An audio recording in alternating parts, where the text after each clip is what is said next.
इस सप्ताह की जो मुख्य हाइलाइट्स हैं वो ये हैं कि देश में जो कुल रिकवरीज़ हैं, ऐसे लोग जो कि डिस्चार्ज हो गए और रिकवर हो गए, भले चंगे हो गए, उनकी संख्या 62 लाख से अधिक हो गई है। आज ये संख्या 62,27,295 है, जो कि विश्व की हाईएस्ट संख्या है। क्यूमुलेटिव पॉजिटिविटी रेट, यानी जब से इन्फेक्शन प्रारंभ हुआ देश में तब से लेकर आज तक जो पॉजिटिविटी की परसेंटेज है उसमें भी लगातार गिरावट हुई है और वो 8.07% हुई है। अगर वीकली पॉजिटिविटी रेट देखें उसमें और ज़्यादा गिरावट हुई है और वो 6.24% है। और अगर डेली पॉजिटिविटी रेट देखें, ये पिछले 24 घंटे की पॉजिटिविटी का रेट है, ये 5.16 है। तो तीनों में, क्यूमुलेटिव पॉजिटिविटी रेट में, साप्ताहिक पॉजिटिविटी रेट में और दैनिक पॉजिटिविटी रेट में लगातार गिरावट हो रही है।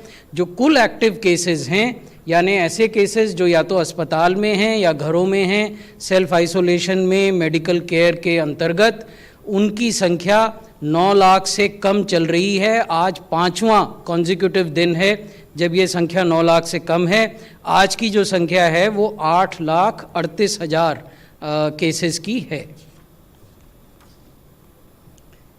एक्टिव केसेस की संख्या में भी लगातार गिरावट देखी जा रही है। आप लोग देखेंगे कि सितंबर के मध्य में ये 10 लाख से अधिक एक्टिव केसेस देश में थे। उसके बाद लगातार ये कम होते गए और 9,62,000 हुए और अब घटकर 8,38,000 हो गए हैं। और ये ट्रेंड जो डिक्लाइन का है, ये अब एक कंसिस्टेंट ट्रेंड के रूप में उभर रहा है। अगर हम पिछले 5 सप्ताहों के आंकड़ों का विश्लेषण करें तो हम ये पाएंगे कि 5 सप्ताहों में जो औसत प्रतिदिन नए केस आते हैं उनकी संख्या में भी गिरावट हो रही है। अगर 9 सितंबर से 15 सितंबर के सप्ताह में देखें तो औसतन हर दिन 92,000 से अधिक नए केस आ रहे थे। फिर वो घटकर 90,000 हुए, फिर और घटकर वो 83,000 हो गए, फिर और घटे और 77,000 हुए। और जो पिछला सप्ताह गुजरा 7 अक्टूबर से 13 अक्टूबर का, उसमें औसतन प्रतिदिन 70,114 केसेस आए हैं। तो ये भी एक ट्रेंड है जो अब एक सस्टेन्ड ट्रेंड के रूप में हमें दिखाई दे रहा है। अब एवरेज डेली पॉजिटिविटी रेट देखें वीक ऑन वीक बेसिस पर। ये वीक ऑन वीक बेसिस हम इसलिए दिखा रहे हैं कि कई बार कुछ मित्र ये कहते हैं कि संडे को कम टेस्ट हुए इसलिए कम पॉजिटिविटी आई। तो उस दृष्टिकोण से हम आपको बता रहे हैं कि पिछले 5 सप्ताहों 8.50, 9.21, 7.87, 6.82 और 6.24 हुआ है। तो इसलिए पॉजिटिविटी के डिक्लाइन में भी एक कंसिस्टेंट ट्रेंड हमें दिख रहा है। 14 राज्य और यूनियन टेरिटरीज, संघ शासित क्षेत्र ऐसे हैं जिनका टेस्ट पर मिलियन भारत के टेस्ट पर मिलियन से अधिक है। यानी देश का जो टेस्ट पर मिलियन है लगभग 63,000 हो गया है अब प्रति मिलियन टेस्ट हम करते हैं। तो ये राज्य हैं 14 स्टेट्स और यूटीज जो नेशनल एवरेज जो है टीपीएम, टेस्ट पर मिलियन, उससे अधिक टेस्ट कर रहे हैं। उसके बावजूद उनकी जो पॉजिटिविटी है वो नेशनल पॉजिटिविटी से कम है।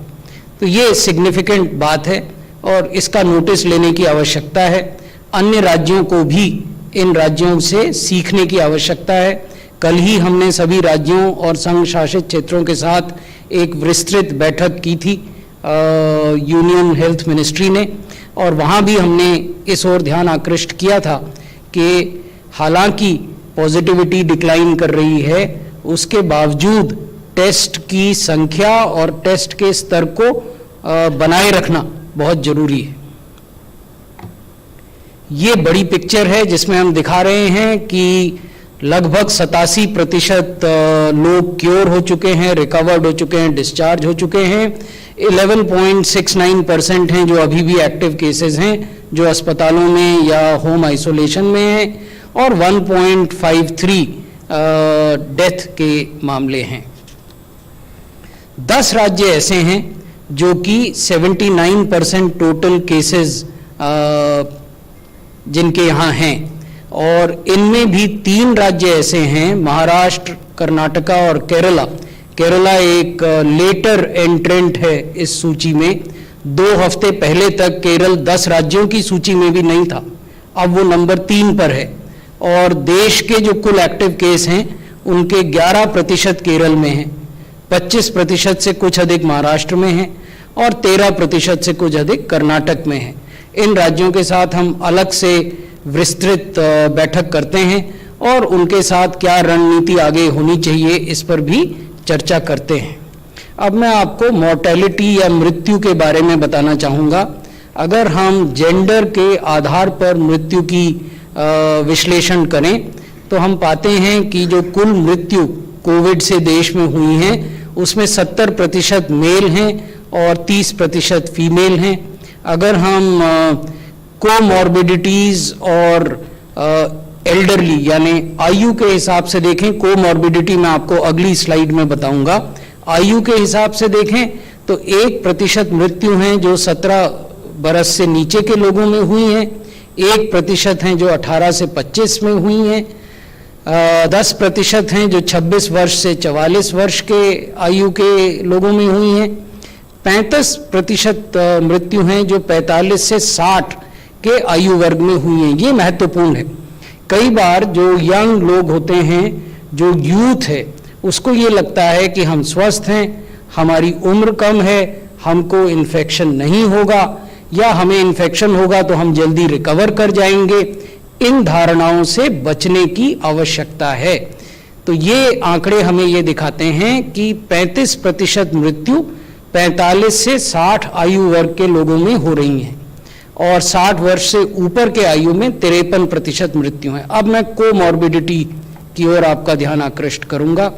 ये केस फर्टिलिटी रेट का एनालिसिस है जिसमें हम बता रहे हैं कि 45 से 60 वर्ष के जो लोग हैं अगर उनको कोमॉर्बिडिटीज भी हैं तो उनको खतरा ज्यादा है, यानी 13.9% मृत्यु कोमॉर्बिडिटीज वाले लोगों की हुई और केवल 1.5% जो मृत्यु हैं वो बिना कोमॉर्बिडिटीज के लोगों को हुई इस एज ग्रुप में।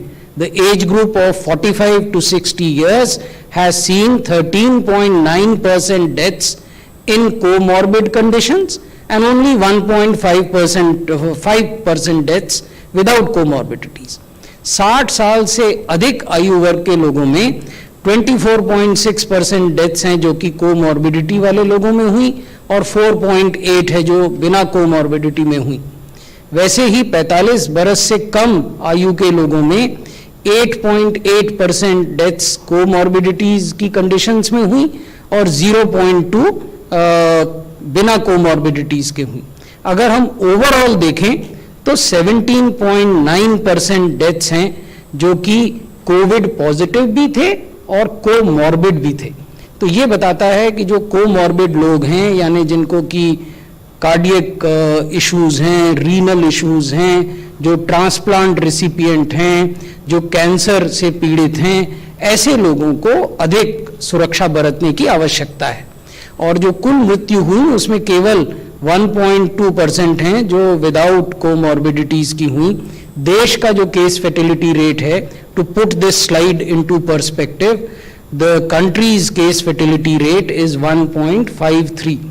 So 1.53% compared to 17.9% with comorbid people and 1.2% for people without comorbidities.